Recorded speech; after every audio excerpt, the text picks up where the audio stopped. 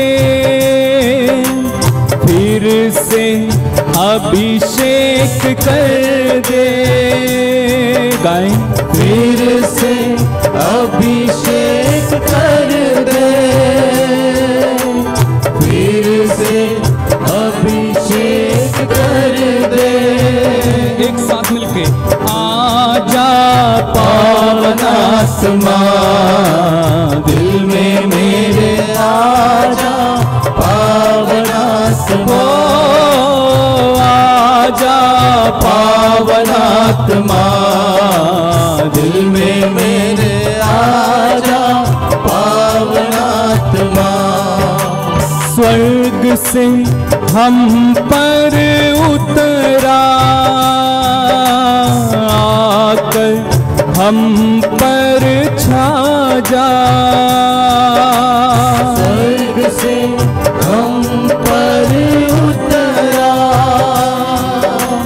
आकर हम पर छा जा।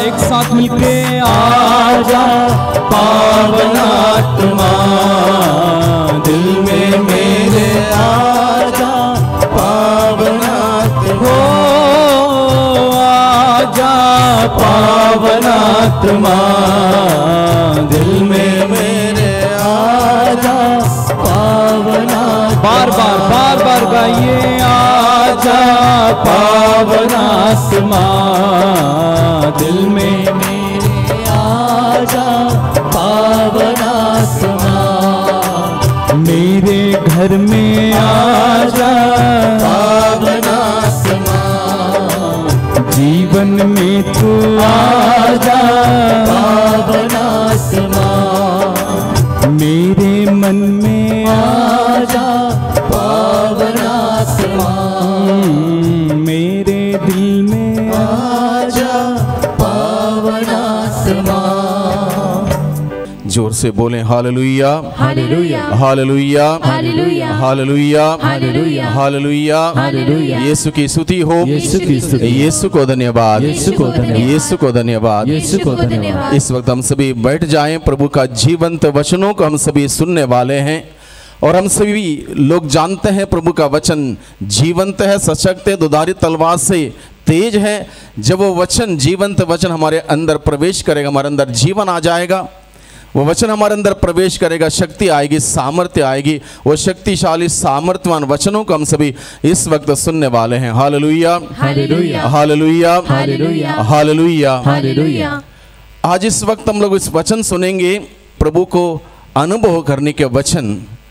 स्रोत 34 पद संख्या 9 में हम पढ़ते हैं। स्रोत 34 पद संख्या 9 में पढ़ते हैं, परख करके देखो कि प्रभु कितना भला है।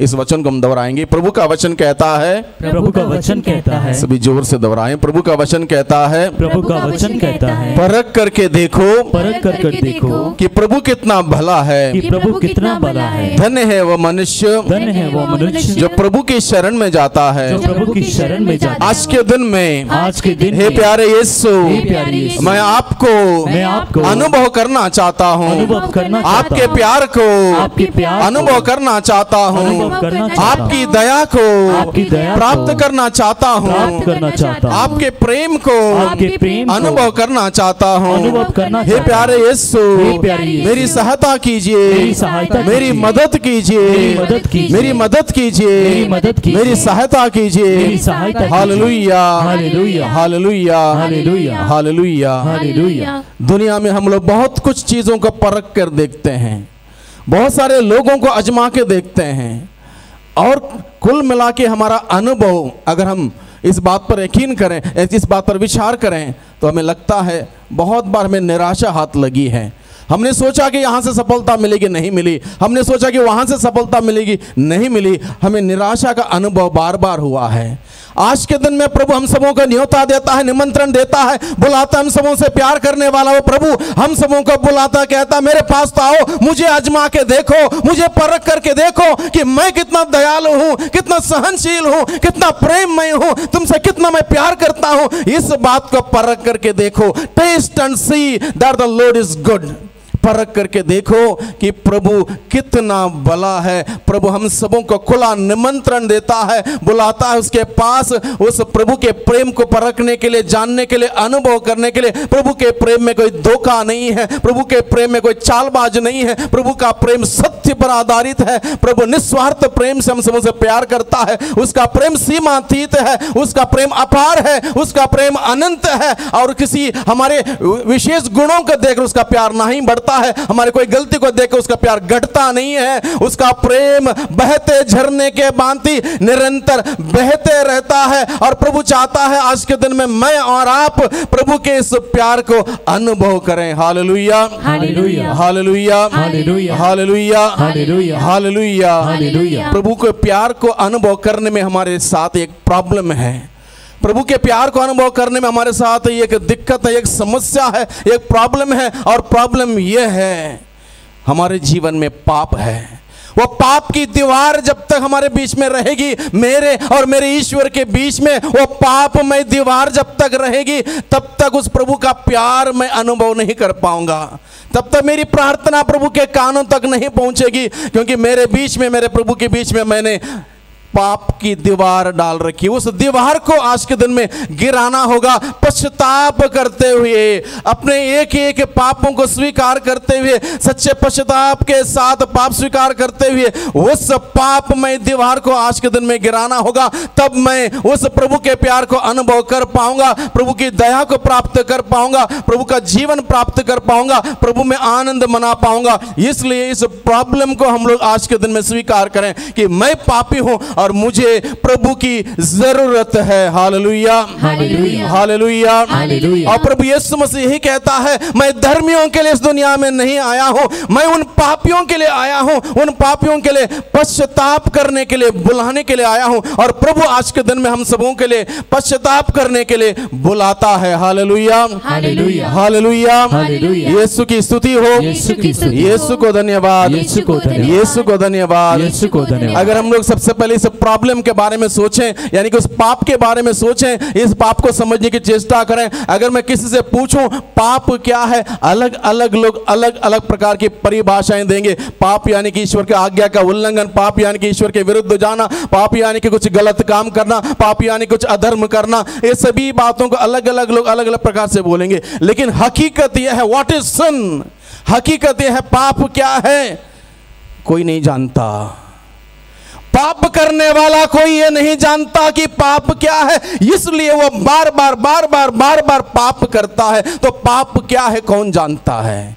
जिसने पाप नहीं किया, सिर्फ और सिर्फ वो एकमात्र व्यक्ति प्रभु मसीह जानता है पाप क्या है, इसलिए उसने पाप नहीं किया। और वो हम सबों से कहता पाप मत करना, क्योंकि पाप क्या है प्रभु यीशु मसीह जानते थे, इसलिए पाप के अवसर प्रभु के सामने भी आए। प्रभु ने पाप नहीं किया, पाप को छोड़कर सभी बातों में वो मनुष्यों का सा जैसा रहा, और पाप उसने नहीं किया। और प्रभु हम सबों से कहता है पाप क्या है, वो प्रभु जानता है, इसलिए प्रभु हमें समझाता है पाप मत करना।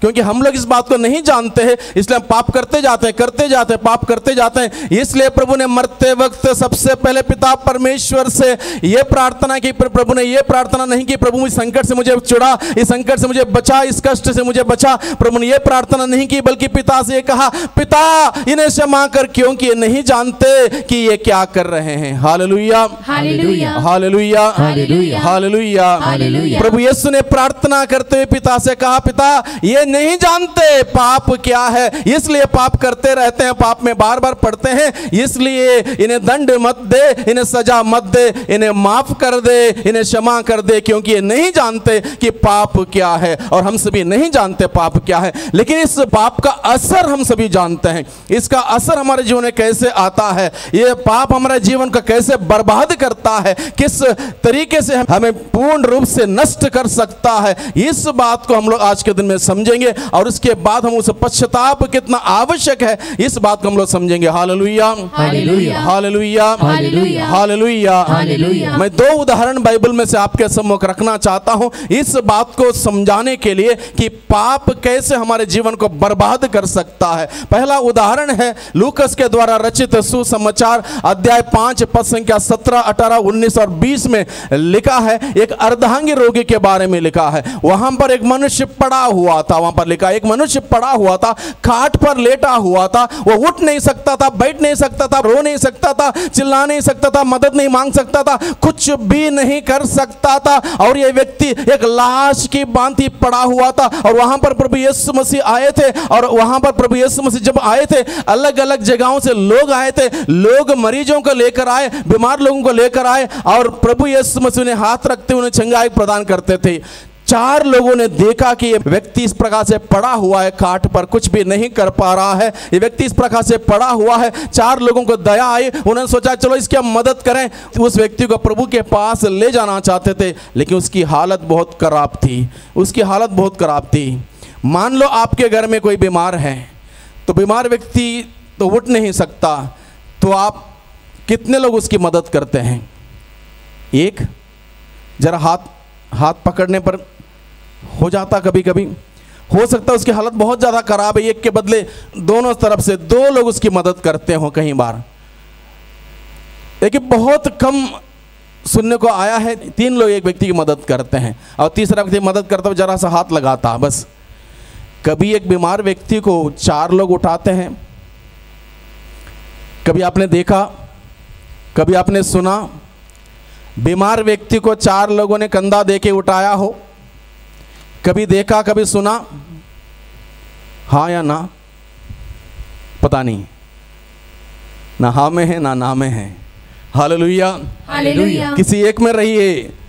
प्रकाशना ग्रंथ अध्याय 3 पद संख्या 16 कहता है, वो कहता है तुम ना हाँ में हो ना में हो, कहीं पर भी नहीं है, तुम कहीं पर भी तो रहो। Hallelujah, hallelujah, hallelujah, hallelujah, hallelujah, hallelujah. कभी आपने देखा किसी व्यक्ति को, बीमार व्यक्ति को 4 लोग कंधे के सहारे उठाते हुए? तो कभी देखा, कभी सुना? हाँ, नहीं सुना। अब इस बात को हम समझें। अब ये व्यक्ति खाट पर पड़ा हुआ था, अर्धांग रोगी व्यक्ति जिसके बारे में बाइबल में वर्णन किया गया है, और इस व्यक्ति को 4 लोगों ने उठाया, वो भी व्यक्ति को नहीं उठाया, उसके खाट सहित उठाया। व्यक्ति को नहीं उठाया, उसके खाट सहित उठाया। इस बात से हम समझने की चेष्टा करें कितना एक गलत प्रभाव हम सबों के जीवन में पड़ता है पाप का। और ये व्यक्ति को 4 लोगों ने कंधे से कंधा देकर उठाया, यीशु के सामने रखना चाहते थे, भीड़ थी, नहीं हो पाया। लेकिन ये 4 लोग क्या किए? छत पर चढ़ गए, इसके खाट सहित लेकर छत पर चढ़ गए, छत खोल दी और जहां ईसा जहां खड़े थे वहां पर छत खोल के खाट सहित इस व्यक्ति को ईसा के सामने उतार दिया। जैसे ईसा के सामने खाट सहित उतार दिया, यीशु ने उसको ध्यान पूर्वक देखा। यीशु ने उसे क्या किया? ध्यान पूर्वक देखा। ध्यान पूर्वक क्या देखा? ध्यान पूर्वक ये देखा ये व्यक्ति इस हद तक बीमार है, इस हद तक ये व्यक्ति परेशान है, इसका मतलब इसका क्या कारण हो सकता है? प्रभु ने उस बात को ध्यान पूर्वक देखा। प्रभु को समझ में आया दशा इतनी खराब हो चुकी, इसके पीछे कारण ये है, मुख्य कारण है पाप। इसलिए प्रभु सबसे पहले क्या कहता है? भाई तुम्हारे पाप क्षमा हो गए हैं। क्या कहता है? पूरा दोहराइए, क्या कहता है? भाई तुम्हारे पाप क्षमा हो गए। भाई तुम्हारे पाप क्षमा हो गए। प्रभु ने तुरंत कहा भाई तुम्हारे पाप क्षमा हो गए। क्या वो प्रभु यीशु का भाई था?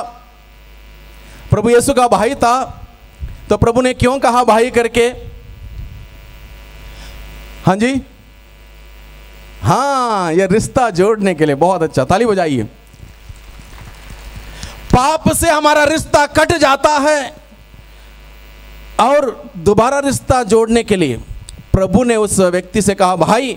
भाई यानी कि रिश्तेदार का एक शब्द है। प्रभु ने उससे कहा भाई तुम्हारे पाप क्षमा हो गए, यानी कि वो रिश्ता कट गया था, रिश्ता जोड़ा, उसके बाद प्रभु ने कहा तुम्हारे पाप क्षमा हो गए हैं। अगर आगे उस प्रसंग में अगर हम पढ़ेंगे बाइबल में, जैसे ही प्रभु ने कहा तुम्हारे पाप क्षमा हो गए हैं, वह व्यक्ति उठ खड़ा हो जाता। अब तक उठ नहीं सकता था, चल नहीं सकता था, फिर नहीं सकता था, कुछ भी नहीं कर सकता था। अब यह व्यक्ति उठ खड़ा होता है, पहला काम। दूसरा काम, उसने अपनी चारपाई उठाई अकेले ने, अब तक 4 लोग उठा के लाए थे, अब ये अकेला उठाता, यानी कि यह व्यक्ति काम दाम करने लायक बन जाता है। तीसरा काम वो व्यक्ति करता है, उसने ईश्वर की स्तुति की। पाप में रहते वक्त मनुष्य ईश्वर का वचन ना ही सुनना चाहता है, ना ही पढ़ना चाहता है, ना मिस्सा में जाना चाहता है, ना प्रार्थना में जाना चाहता है, ना प्रभु की स्तुति करता है, ना हालेलुया बोलता है, ना हाथ ऊपर उठाता है। उसको इन सभी बातों से कोई लेना देना नहीं होता, क्योंकि पाप का बंधन उसके अंदर इतना तगड़ा होता है, वो पाप जहाँ प्रार्थना होती है वहाँ पर आता ही नहीं है। और ये व्यक्ति के जीवन में जब पाप का बंधन खुल गया, तीसरा काम उसने किया, उसने ईश्वर की स्तुति की, ईश्वर को धन्यवाद दिया। और चौथा काम बाइबल में लिखा है, वो अपना घर चला गया। अपने घर चला गया का मतलब यह है उसने पश्चाताप किया, उसने पश्चाताप किया। 4 काम किए। यह व्यक्ति लाश की भांति था, लाश की भांति था। अब प्रभु यीशु ने इतना ही कहा, भाई तुम्हारे पाप क्षमा हो गए। उसके पाप का बंधन खुलते ही सब कुछ नॉर्मल हो गया, उस व्यक्ति के जीवन में सब कुछ ठीक ठाक हुआ, काम दाम करने लायक हो गया, और व्यक्ति बिल्कुल फिट हो गया अपने परिवार में रहने के लिए, जीवन बिताने के लिए, परिवार को संभालने के लिए बिल्कुल फिट हो गया। यानी कि पाप का असर देखिए इस व्यक्ति के जीवन में, बिल्कुल व्यक्ति कुछ नहीं कर सकता था, लाश की भांति पड़ा हुआ था। अब यीशु के सामने उसको रखते ही यीशु ने उसको ठीक किया, खड़ा कर दिया, और सब कुछ ठीक हुआ। Hallelujah, hallelujah, hallelujah, hallelujah, hallelujah, hallelujah. परख करके देखें उस प्रभु को, प्रभु के पास जाएं, अपने आप को प्रभु के हाथों में समर्पित करें। अपने घर परिवार में कोई ऐसा व्यक्ति है तो उन्हें हम प्रभु के हाथों में समर्पित करें। एक बार प्रभु के हाथों में समर्पित करेंगे, प्रभु उसके ऊपर अधिकार लेगा, और उसके सारे बंधन जब प्रभु खोलेगा, वह व्यक्ति बिल्कुल ठीक ठाक होगा। Hallelujah, hallelujah, hallelujah, hallelujah. दूसरा उदाहरण हम लोग लेंगे, यूहन्ना का सुसमाचार अध्याय 5 पद संख्या 5 से आगे। यूहन्ना का सुसमाचार अध्याय 5 पद संख्या 5 से आगे अगर हम पढ़ेंगे, वहां पर लिखा है, वहां एक मनुष्य जो 38 सालों से पड़ा हुआ था, वहां यानी कि बेथसाइदा के जल कुंड के पास, बेथसाइदा के जल कुंड के पास लोग, मरीज लोग इसलिए आया करते थे, या फिर उनको वहां पर इसलिए लाया जाता था।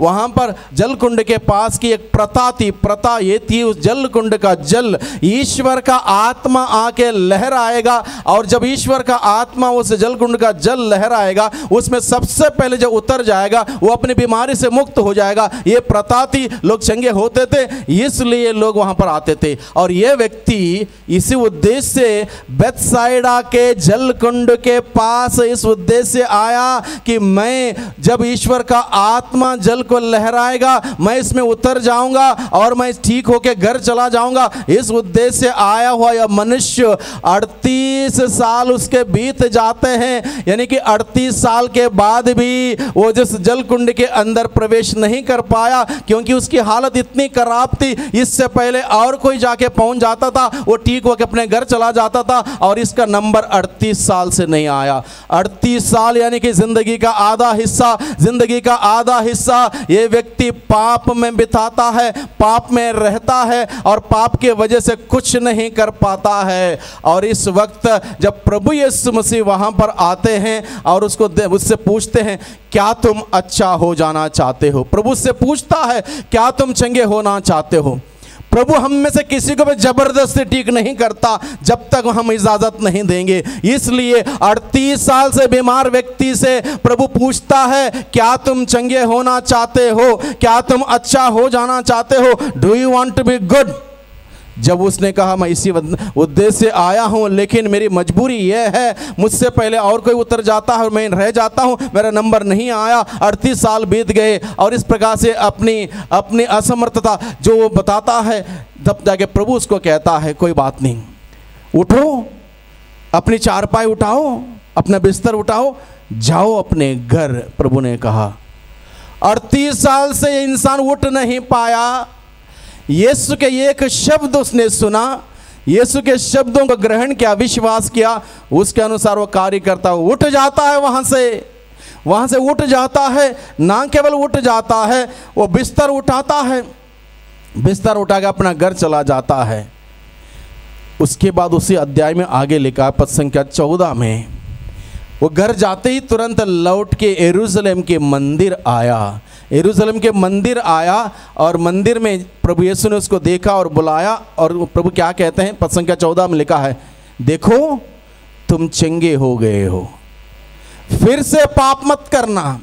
दोबारा पाप करोगे तुम्हारे ऊपर ऐसे संकट आ पड़ेंगे, तुम जिंदगी भर उबर नहीं पाओगे। प्रभु उसको याद दिलाता है। यानी कि प्रभु क्या कहता है उससे, बेटे 38 साल की जिंदगी तुम्हारी बर्बाद हुई, क्यों? पाप में तुम रहता था, पाप में जीता था, इसलिए 38 साल तुम्हारे बर्बाद हुए। मैंने तुम पर दया की, मैंने तुमको ठीक किया, तुमको चंगा किया, इसलिए आगे से पाप मत करना। एक बार का पाप का सारा बोझ मैंने उतार दिया तुम्हारे ऊपर से, आगे से पाप मत करना। अगर आगे से दोबारा पाप करोगे तुम्हारे ऊपर ऐसे संकट आ पड़ेंगे, तुम कभी जिंदगी में उभर नहीं पाओगे। प्रभु उसको चेतावनी देता है। Hallelujah, hallelujah, hallelujah, hallelujah, hallelujah, hallelujah, hallelujah, hallelujah. तो बाइबल में तमाम उदाहरण है जहां पाप का नतीजा दर्शाया गया। लोगों की जिंदगी बर्बाद, लोगों के जीवन बर्बाद, परिवार बर्बाद, इस बात को दर्शाया गया है। इसका मतलब ये नहीं कि हम किसी को देखते हैं बीमार व्यक्ति को, यानी कि वो उसने पाप किया, इसका अर्थ ये भी नहीं है।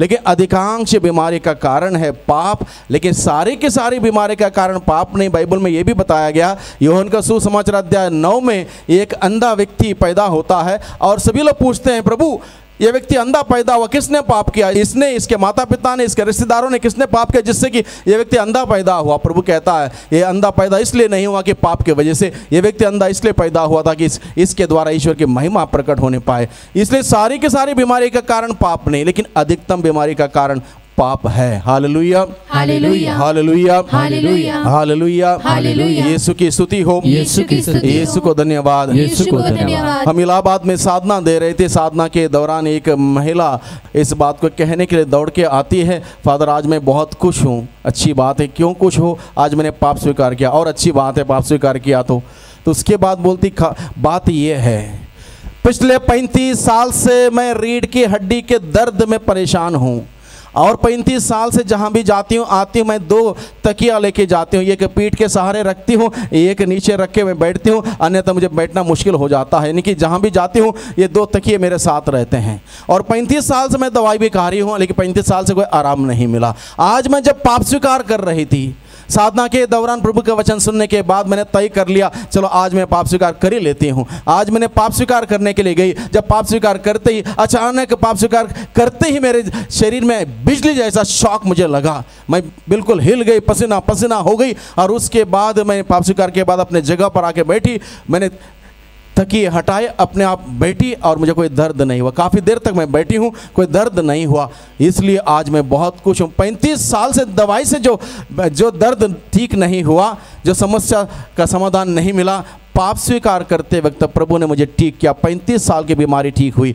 यानी कि बहुत सारी बीमारी का कारण पाप है, सारी के सारी बीमारी का कारण पाप नहीं। इस बात को हम समझे। Hallelujah, hallelujah, hallelujah, hallelujah, hallelujah, hallelujah. यीशु की स्तुति हो, यीशु की स्तुति हो, यीशु को धन्यवाद, यीशु को धन्यवाद, यीशु को धन्यवाद, यीशु को धन्यवाद। प्रवक्ता ग्रंथ अध्याय 21 पद संख्या 1, 2, 3, 4 में कहता है, बेटे पुत्र क्या तुमने पाप किया तो ऐसा मत करो, अपने पुराने पापों के लिए क्षमा मांगो, सांप के सामने की तरह पाप से पास जाओगे वो तुमको काटेगा। उसके बाद लिखा है, पाप जैसे सांप काटने से शरीर मर सकता है, पाप हमारे आत्मा को लगता है, आत्मा का विनाश होता है। Hallelujah, hallelujah. इस बात को गहराई से समझें। बहुत बार हम लोग इस बात को समझते नहीं हैं।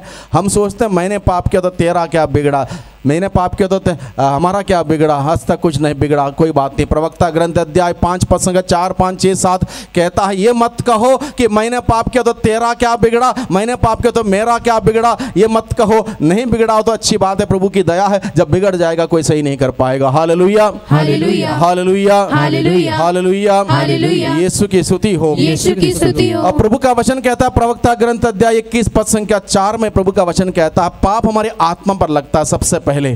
जब पाप हमारे आत्मा पर लगता है, हमारा अंतःकरण बताता तुमने गलती किया, तुमने पाप किया, तुमने ऐसा नहीं करना चाहता, तुमने कि जो भी किया है प्रभु के इच्छा के विरुद्ध किया, वचन के विरुद्ध किया, हमारा अंतःकरण बताता, हम उसको शांत करते हैं, शांत करते हैं, शांत करते हैं। आजकल की नई गाड़ियाँ आती हैं, गाड़ी में जैसे ड्राइवर बैठता है उसको बेल्ट ना लगाए, वो वार्निंग देता, बेल बजाता रहता है जब तक उसको बेल्ट ना लगाए।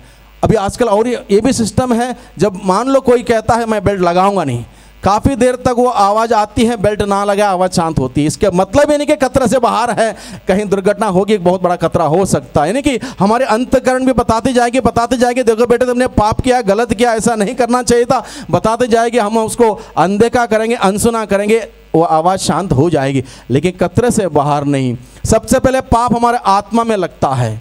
आत्मा में जब पाप लगता है कोई दिखाई नहीं देता, किसी को पता ही नहीं चलता, व्यक्ति को खुद को छोड़ के दूसरा किसी को पता नहीं चलता। जब वहाँ पर हम ध्यान नहीं देते, पश्चाताप नहीं करते, पाप स्वीकार नहीं करते, वो आत्मा में लगा हुआ वह पाप का असर सीधा हमारे दिमाग में जाता है, दिमाग पर असर करता है। दिमाग में अलग अलग प्रकार के परेशानियाँ होने लगती हैं, नींद नहीं आना, सिर दर्द होना, अलग अलग प्रकार से तनाव, कई प्रकार का रिएक्शन होता है। वहाँ पर भी ध्यान नहीं देने पर वो बीमारी शरीर पे आती है।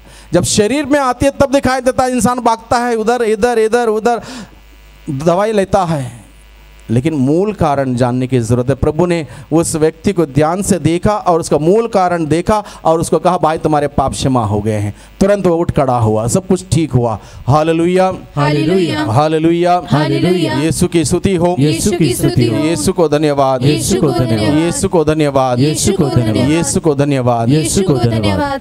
तो पाप के इस गहराई को हम लोग समझें, इस बात को समझें, पाप की गहराई को, किस प्रकार से पाप हमें बर्बाद कर सकता है, व्यक्तिगत जीवन में, पारिवारिक जीवन में बर्बाद कर सकता है। उड़ाव पुत्र की कहानी हम सबों को मालूम है।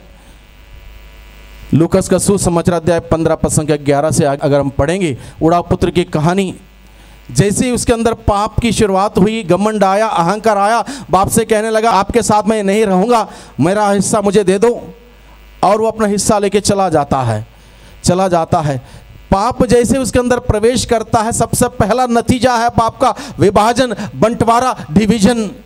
अब तक एक परिवार था, अब एक परिवार टूट जाता है, बाप और बेटा अलग हो जाता है, भाई और भाई अलग हो जाता है, परिवार में बंटवारा, विभाजन, अलग होना, ये पाप का नतीजा है। जैसे वो अलग हो जाता है, विभाजन होता है, बंटवारा होता है, वो चला जाता है, दूर देश चला जाता है, दूरियां बढ़ने लगती हैं, रिश्तों में दूरियां बढ़ने लगती हैं, ईश्वर के साथ हमारी दूरियां बढ़ने लगती हैं। जैसे हमारी दूरियां बढ़ने लगती हैं, पाप का दूसरा नतीजा है दूरियां बढ़ने लगती हैं, वहाँ पर संकट आने लगता हमारे जीवन में। दूरियां बढ़ने का मतलब ईश्वर के आशीषों से दूर रहना, ईश्वर के कृपाओं से दूर रहना, ईश्वर के अनुग्रह से दूर रहना। ऐसे परिवेश में इंसान संघर्ष करने लगता है, तड़पने लगता है, परेशान होने लगता है, मुरझने लगता है, समझ में नहीं आता ये क्या हो रहा क्या नहीं हो रहा, समझ में नहीं आता है। इंसान मेहनत तो करता है, वेतन पाता है, लेकिन उसे छेद वाली थैली में रखता है। वो कपड़े पहनता है लेकिन उसका शरीर गर्म नहीं रहता। वो खाना खाता है लेकिन उसको तृप्ति नहीं मिलती। वो पानी पीता है, उसकी प्यास नहीं बुझती। इसलिए प्रभु कहता है तुम अपनी स्थिति पर विचार करो, अपने परिवार की परिस्थिति पर विचार करो। इससे बेहतर यह है कि दूसरों की स्थिति पर, उसकी स्थिति पर, इसकी स्थिति पर, उसकी परिस्थिति पर विचार करने से बेहतर यह है अपने व्यक्तिगत जीवन पर विचार करो, व्यक्तिगत परिवार की परिस्थिति पर विचार करो। और यह उचित समय है एक अच्छा विचार करते हुए जो भी गलत है उसके लिए पश्चाताप करते अच्छा पाप स्वीकार करें। Hallelujah, hallelujah, hallelujah, hallelujah, hallelujah, hallelujah. यीशु की स्तुति हो, यीशु की स्तुति हो। यीशु को धन्यवाद, यीशु को धन्यवाद, यीशु को धन्यवाद। यीशु को धन्यवाद। जो दूरियां बढ़ने लगती हैं उसके जीवन में तंगी आती है। अब उसको खाने पीने तक कुछ नहीं रहता। हालांकि कुछ समय के लिए उसने ऐश आराम में ज़िंदगी बिताई, सारे पैसे खत्म हुए, सारे दोस्त चले गए। अब ये अमीर बाप का अमीर बेटा नौकर बन जाता है। पाप इंसान को नौकर बना देता है, गुलाम बना देता है, शैतान के हाथों में गुलाम बना देता है। जब वो गुलाम बन जाता है शैतान के हाथों, उसके खाने पीने तक नहीं मिलता है। वो जानवरों के बीच में जाता है, जानवरों के बीच में रहने लगता है, जानवर का खाना खाने लगता है। देखो इंसान पाप करते हुए कहाँ तक, किस हद तक गिर जाता देखिए। और जब इस प्रकार से गिर गया, वो पाप करते करते करते करते उसके जीवन में आशीष का अकाल पड़ गया। आशीष का अकाल पड़ गया, ईश्वर के आशीष का अकाल कोई मनुष्य बर्दाश्त नहीं कर पाता। पेट की भूख के लिए रोटी ना मिलते बर्दाश्त करेगा कुछ समय के लिए, आशीष के अकाल से इंसान कभी पनप नहीं सकता। और ऐसे परिस्थिति में जब उसके जीवन में आशीष का अकाल पड़ गया, वो नौकर बनकर जानवर के बीच में रहने लगा, जानवर का खाना भी उसको नहीं मिला, तब जाके उसको होश आया। बहुत सारे लोग आध्यात्मिक होश में नहीं रहते हैं, और प्रभु का वचन हमें बताता है उड़ाव पुत्र के समय हमें आध्यात्मिक होश में लौटने की आवश्यकता है। जब इंसान होश में आएगा तब वो निर्णय ले पाएगा, मैं यहाँ से उठूंगा, मैं पिता के पास जाऊंगा, पिता से कहूंगा पिताजी मैंने आपके विरुद्ध अपराध किया है, मुझे एक नौकर जैसा रख लीजिए। उसने निर्णय लिया, उठ के जाता है, और तब जाके उसका पिता उसको गले लगाता है। Hallelujah, hallelujah, hallelujah, hallelujah, hallelujah, hallelujah, hallelujah. Hallelujah. कई बार लोग धोखे में रहते हैं, लोग सोचते हैं हमारा पिता बहुत प्यार करने वाला पिता है, वो दया का सागर है, मुझ पर दया करेगा, मुझे मरने नहीं देगा, मुझे नरक में जाने नहीं देगा, वो मुझे बचाएगा, कुछ भी हो जाए वो मुझे नरक में नहीं जाने देगा। लोग अपने आप को संतुष्टि देते हैं। बात हम समझें, उड़ाव पुत्र की कहानी के माध्यम से प्रभु हमें बताता है, जब बेटा घर छोड़ के बाहर चला गया, पिता का प्यार उतना ही था। पिता उसको ढूंढते ढूंढते ढूंढते ढूंढते गली गली गली जो नहीं जाता है, वो अपने घर में रहता है, इंतजार करता है। जरूर जिस दिन पश्चाताप करते हुए लौट के आएगा, उस दिन मैं उसको अपनाऊंगा। बहुत समय के बाद, पश्चाताप करने के बाद लौट के आया, तब जाके उस पिता ने उसको गले लगाया, अन्यथा ढूंढ के नहीं गया। हम प्रभु से दूर चले जाते हैं, दूर चले जाते हैं, दूर चले जाते हैं, पाप में रहते हैं। ईश्वर हमारे पीछे पीछे पीछे पीछे पीछे नहीं आता है, बेटे जाओ, लौट के आना हो तुम्हारे दरवाजा खुला है, लौट के आओगे पश्चाताप करते हुए, तब जाके मैं तुमको गले लगाऊंगा, तब जाके मैं तुमको माफ़ करूंगा, तब जाके मैं तुमको बेटे के रूप में स्वीकार करूंगा, अन्यथा नहीं। ये बात स्पष्ट है, यानी कि पश्चाताप के बगैर, पाप स्वीकार के बगैर हम प्रभु से रिश्ता नहीं जोड़ सकते। Hallelujah, hallelujah, hallelujah, hallelujah, hallelujah, hallelujah, hallelujah. Hallelujah. यीशु की स्तुति हो, यीशु की स्तुति हो, यीशु को धन्यवाद, यीशु को धन्यवाद, यीशु को धन्यवाद, यीशु को धन्यवाद। इसलिए प्रभु यीशु कहते हैं, लूकास का सुसमाचार अध्याय 13 पद संख्या 3 और पद संख्या 5 में प्रभु का वचन कहता है, यदि तुम पश्चाताप नहीं करोगे तो नष्ट हो जाओगे, बर्बाद हो जाओगे। प्रभु यीशु मसीह इस दुनिया में सभी लोगों को बचाने के लिए आए, और इसलिए प्रभु ने हम सबों को बचाने के लिए वो सूली पर मरे, और सूली पर मरते वक्त उनके दाएं बाएं 2 लोगों को सूली पर चढ़ाया गया था, जिन्होंने गलती की थी। उनकी गलती की सजा के रूप में उनको सूली पर चढ़ा दिया गया था। प्रभु यीशु ने गलती नहीं की, प्रभु मेरी ओर से, आपकी ओर से, हम सबों की ओर से सजा भोग रहे थे।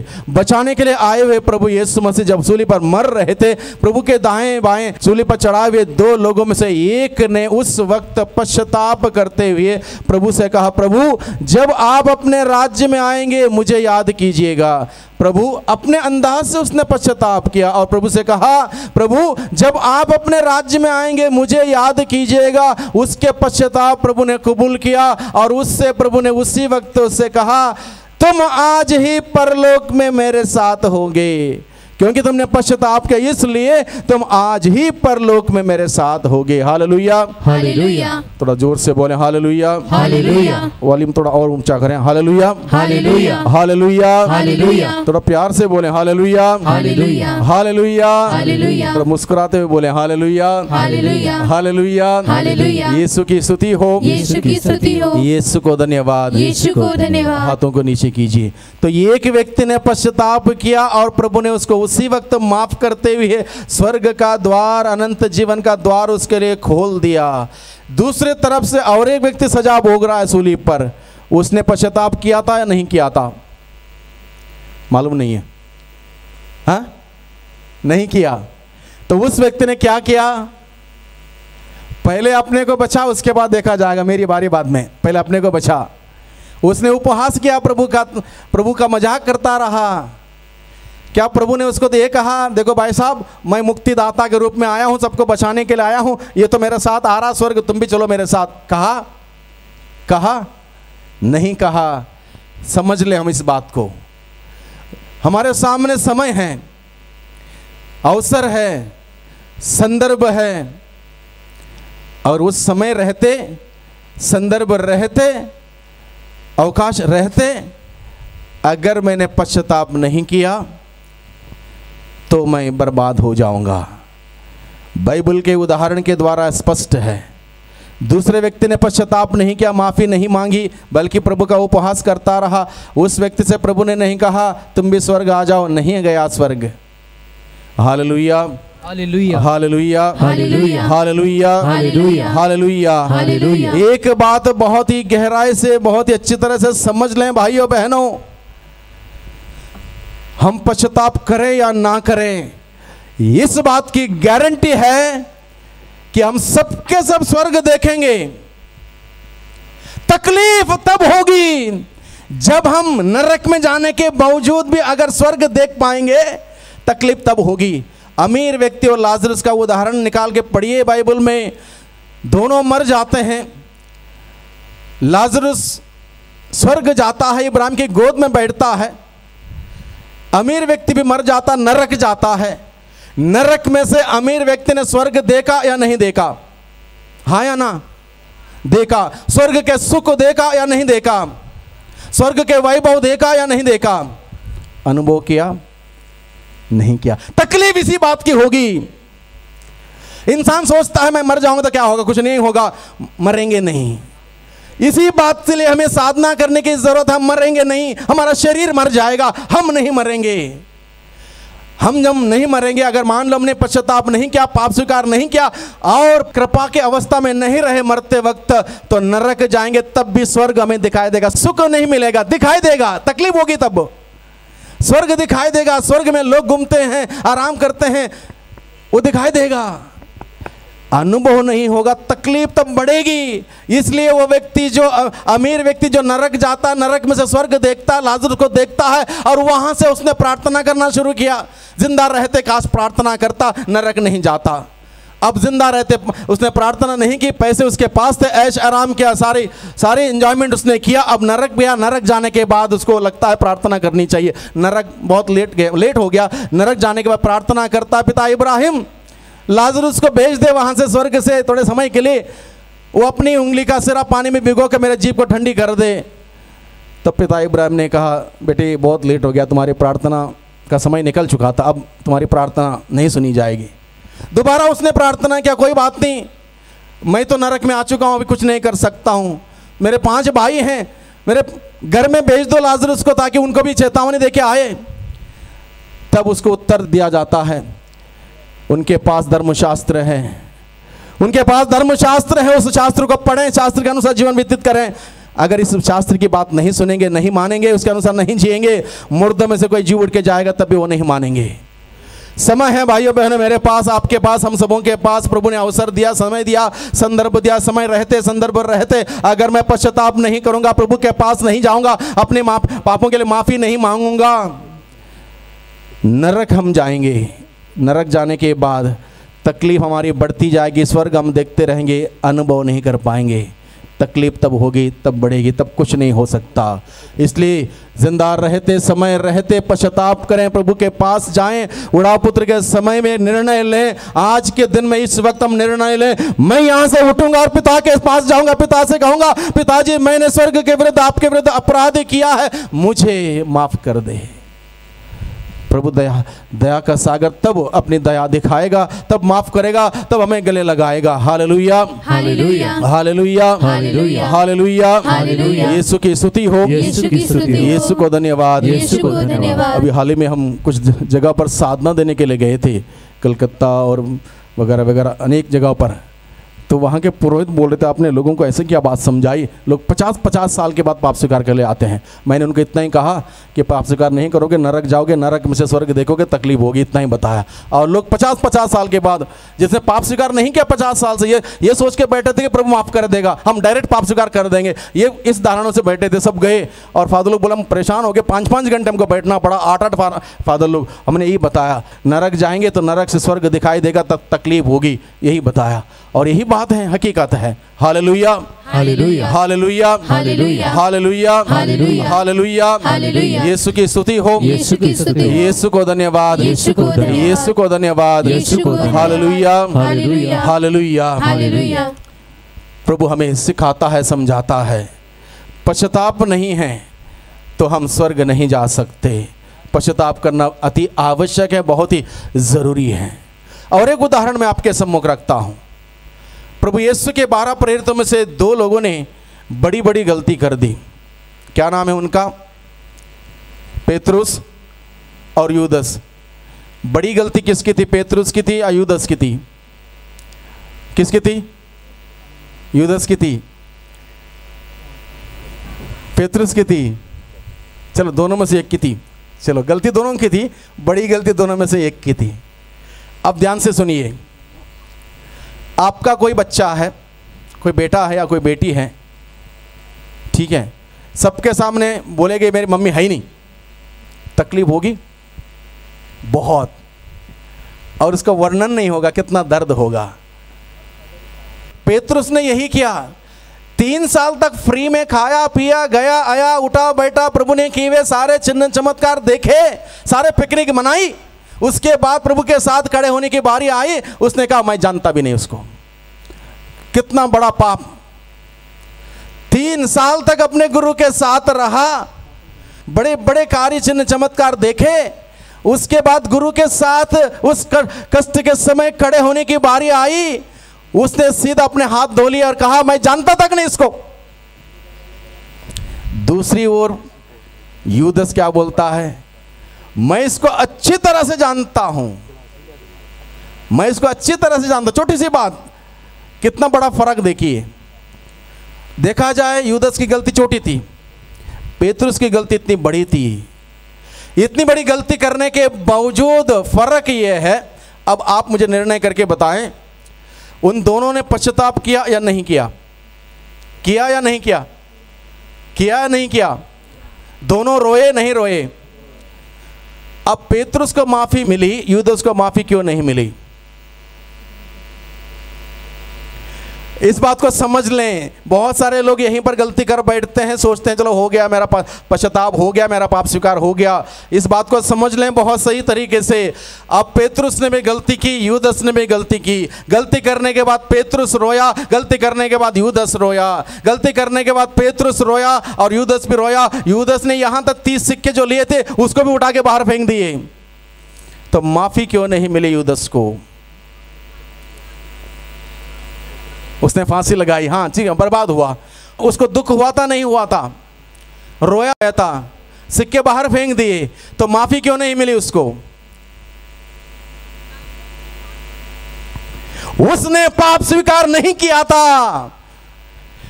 पेतरुस प्रभु के पास आता है और पाप स्वीकार करता है, प्रभु मुझे माफ कर दे।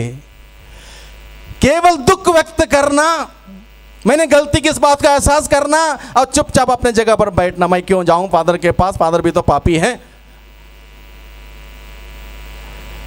माफी मिलने के लिए एकमात्र विकल्प प्रभु ने छोड़ा है। जब प्रभु यीशु मसीह धरती पर थे, लोगों के पापों को क्षमा करते थे, शास्त्री फरीसी बोलते थे ऐसा कैसे हो सकता है, ईश्वर के सिवा कौन पाप क्षमा कर सकता है? तो प्रभु ने कहा जान लो, पृथ्वी पर मानव पुत्र को पाप क्षमा करने का अधिकार है। और जब इस दुनिया से विदा होने से पहले प्रभु यीशु ने अपने प्रिय शिष्य पेतरुस से कहा, पेतरुस तुम चट्टान हो और इस चट्टान पर मैं अपने कलीसिया का निर्माण करूंगा और यह स्वर्ग राज्य की कुंजियां मैं तुमको दूंगा, यानी कि अधिकार तुमको दूंगा। जिसके पाप तुम क्षमा करोगे उन्हीं के पाप क्षमा हो जाएंगे, जिसके पाप तुम क्षमा नहीं करेंगे वो उसके पाप कहीं पर भी क्षमा नहीं हो पाएंगे। इसलिए उस पाप क्षमा करने के अधिकार को पेतरुस के माध्यम से संत पापा को, संत पापा के माध्यम से धर्माध्यक्षों को, धर्माध्यक्षों के माध्यम से पुरोहिताई अभिषेक के दौरान पुरोहित को ये अधिकार धर्माध्यक्ष ने दिया है। इसलिए एकमात्र विकल्प है, एकमात्र विकल्प है। अब ये मत देखें हम पुरोहित के पास क्यों जाएं, पुरोहित भी तो इंसान है, पुरोहित भी पापी है। अब वहाँ पर मैटर पुरोहित की नहीं है, वहाँ पर आपका और आपके प्रभु के साथ का रिश्ता जोड़ने की बात है। वो एक माध्यम मात्र है। पुरोहित वहाँ पर उस पाप स्वीकार के संस्कार के माध्यम में प्रभु आपके पाप सुनता है, प्रभु आपके पापों को माफ करता है और उसके अतिरिक्त दूसरा कोई विकल्प नहीं है। पाप स्वीकार करना जरूरी है। केवल रोना, दुख व्यक्त करना, परेशान होना काफी नहीं है। यूदस ने वही किया, लेकिन प्रभु के पास लौट के नहीं आया, पाप स्वीकार उसने नहीं किया, इसलिए उसको क्षमा नहीं मिली। यह जरूरी है पाप स्वीकार करना, और पाप स्वीकार करने के लिए एकमात्र विकल्प है पुरोहितों के पास जाके। दूसरा कोई डायरेक्ट पाप स्वीकार करने वाला जो भी है, अपनी समझ को सही कर लीजिए। Hallelujah, hallelujah, hallelujah, hallelujah, hallelujah. Hallelujah. यीशु की स्तुति हो, यीशु की स्तुति हो। यीशु को धन्यवाद, यीशु को धन्यवाद, यीशु को धन्यवाद, यीशु को धन्यवाद, यीशु को धन्यवाद। यीशु को धन्यवाद। सूक्ति ग्रंथ अध्याय 28 पद संख्या 13, सूक्ति ग्रंथ अध्याय 28 पद संख्या 13 में प्रभु का वचन कहता है, जो व्यक्ति अपने पाप को छिपा के रखता है वह व्यक्ति जिंदगी भर उन्नति नहीं करेगा, बल्कि जो व्यक्ति अपने पाप को पाप स्वीकार में प्रकट करते हुए छोड़ने का संकल्प करता है उस पर दया की जाएगी। Hallelujah, hallelujah, hallelujah, hallelujah. इस वचन को हम लोग दोहराएंगे, बहुत ही महत्वपूर्ण वचन है। प्रभु का वचन कहता है, प्रभु का वचन कहता है, जो व्यक्ति अपने पाप को अपने पाप को छिपा के रखता है, छिपा के रखता है, वह व्यक्ति जिंदगी भर उन्नति नहीं करेगा। उन्नति नहीं करेगा। जो व्यक्ति अपने पाप को पाप स्वीकार में प्रकट करते हुए छोड़ने का संकल्प करता है, उस पर दया की जाएगी। उस पर दया की हे जाएगी। प्यारे यीशु, हे प्यारे यीशु, आज के दिन में मैं अपने पापों को पाप स्वीकार में प्रकट करते हुए छोड़ने का संकल्प करता हूँ। छोड़ने का संकल्प करता मुझ पर दया कीजिए, मुझ पर दया कीजिए, मुझ पर दया कीजिए। मुझ पर दया कीजिए। एक उदाहरण मैं आपके सम्मुख रखना चाहता हूँ। दो लोग बड़े जिगरी दोस्त थे, एक साथ काम के लिए जाते थे रोज, और शाम के वक्त काम करने के बाद उनको थोड़ा सा नशा करना था, और ये व्यक्ति दोनों एक साथ जाते थे। एक दिन उनमें से एक का जन्म दिवस था, तो उस दिन उन्होंने डबल डोज कर दिया। जैसे डबल डोज कर दिया, अभी इनकी जाने की प्रक्रिया इस प्रकार थी, उनको एक नाव से नदी पार करके जाना था, 10 मिनट का रास्ता था। तो हमेशा एक जाते हो तो एक चला के जाएगा नाव, दूसरा बैठेगा, आते वक्त जो बैठता है वो चला के लाएगा, जो चला के गया था वो बैठेगा, ये सिस्टम था। तो एक दिन उनका जन्म दिवस था, डबल डोज हो गया, तो उसके बाद जिसकी बारी थी चलाने की वो चलाना लग गया, जिसकी बारी थी बैठने की वो बैठने के बदले सो गया उस दिन। तो ये चला रहा 10 मिनट का रास्ता था, रात को 8 बजे उसने शुरू किया चलाने के लिए, चलाते गया, सुबह हो गई, उनकी नाव वहीं के वहीं आगे बढ़ी नहीं। सुबह दोनों का जो डबल डोज था खत्म हो गया। अब जब आंखें खुली सही से, देखा कि अब हम पहुंचे क्यों नहीं, 10 मिनट में पहुंचना चाहिए था। तब सुबह उठ के देखा कि जो नाव का जो रस्सी है खूंटे में बांधी थी वो खोली नहीं थी। जब पाप जिंदगी में ऐसे होता है, छिपा के रखता है, इंसान स्ट्रगल करता है, संघर्ष करता है, परेशान होता है, आगे नहीं बढ़ता। आगे बढ़ने के लिए उन्हें सब जिस चीज़ों से वो बंधा हुआ है, चाहे लालच से, चाहे स्वार्थ से, चाहे वासना से, चाहे उससे, चाहे इससे, जो भी बातें हैं जिसके साथ हम बंधे हुए हैं, सारे बंधन खोलने की जरूरत है, तब इंसान की गाड़ी आगे बढ़ेगी, अन्यथा वो संघर्ष करते रहेगा। Hallelujah, hallelujah, hallelujah, hallelujah, hallelujah, hallelujah. प्रभु से हम विशेष प्रार्थना करें आज के दिन में, जो संघर्ष करते हैं, चाहते तो हैं प्रभु के अनुग्रह में आगे बढ़े, प्रभु के प्रेम में आगे बढ़े, चाहते तो हैं अच्छे पाप स्वीकार करें, लेकिन हिम्मत नहीं होती। क्या बताएं फादर के पास, पिछले 15 साल से गए नहीं, क्या बोले? पवित्र आत्मा ताकत देगा, पवित्र आत्मा हिम्मत देगा। पेतरुस के भांति हम जाएं, गिड़गिड़ाएं, रोएं, प्रभु मैंने पाप किया, मुझे माफ कर दे। उसके बाद देखिए क्या फर्क आपके जीवन में आता है, क्या ताकत आपके अंदर आती है, क्या हिम्मत आती है। उसके बाद उस बात को अनुभव कीजिए। इसलिए प्रभु ने हमें बुलाया, परख करके देखो कि प्रभु कितना भला है, तब हम प्रभु को अनुभव कर पाएंगे, प्रभु का प्यार को अनुभव कर पाएंगे। और एक बार प्रभु का प्यार का मिठास हमें मिल जाएगी, दुनिया की कोई भी चीज हमें जरूरत नहीं पड़ेगी, दुनिया की सारी चीजें फीकी पड़ने लगेंगी। इसलिए संत पौलुस कहता है, जिन बातों को मैं आज तक लाभ समझता था, उन्हें प्रभु मसीह के ज्ञान की तुलना में सब बातों को कूड़ा समझते बाहर फेंक देता हूं। अब मसीह को जानना मेरे लिए सर्वश्रेष्ठ लाभ है। यही बात हम सभी आज के दिन में कहने पाए। प्रभु मसीह को जानना मेरे लिए सौभाग्य की बात है, सौभाग्य की बात है प्रभु मसीह को जानना। और मसीह के लिए मैं जीऊंगा, मसीह के लिए कार्य करूंगा, मसीह के लिए मैं मरूंगा और मसीह की महिमा करूंगा। यही नारा हम सबों के मन में हो और दिल में हो, और इसी नारे के साथ हम जिए, प्रभु का अनुभव करें, प्रभु में आगे बढ़ें। प्रभु हम सबों की मदद करें।